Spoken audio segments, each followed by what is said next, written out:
પહેલગામ હુમલાના મૃતકોને ન્યૂ પાર્થ નવોદય તાલીમ વર્ગ સંજેલી દ્વારા 2 મિનિટનું મૌન પાળી શ્રદ્ધાંજલિ આપવામાં આવી. કાશ્મીરના પહેલગામમાં થયેલા આતંકી હુમલામાં 26 નિર્દોષ પર્યટકોના જીવ ગયા, જે સમગ્ર દેશ માટે આઘાતજનક ઘટના છે.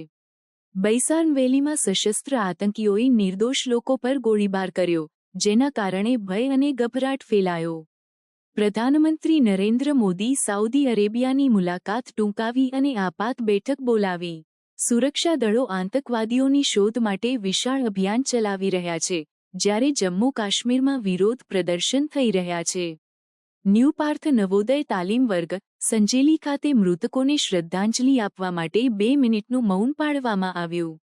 વિદ્યાર્થીઓ, શિક્ષકો અને સ્થાનિક આગેવાનો આ કાર્યક્રમમાં જોડાયા અને શાંતિ માટે પ્રાર્થના કરી. આતંકવાદ સામે એકતા અને સહકાર જરૂરી છે, તે અંગે ચર્ચા કરવામાં આવી.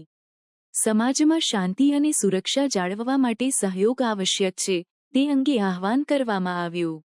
આતંકવાદ સામે સખત પગલાં લેવા માટે માંગ ઉઠી. રાજકીય નેતાઓ અને સુરક્ષા નિષ્ણાતો આતંકવાદ વિરોધી વ્યૂહરચનાઓ ચર્ચી રહ્યા છે. આંતરરાષ્ટ્રીય સ્તરે આ હુમલાની નિંદા કરવામાં આવી છે અને વિશ્વના નેતાઓએ ભારત સાથે એકતા વ્યક્ત કરી છે. આ ઘટના શાંતિ અને સુરક્ષા જાળવવા માટેની પડકારો યાદ અપાવે છે.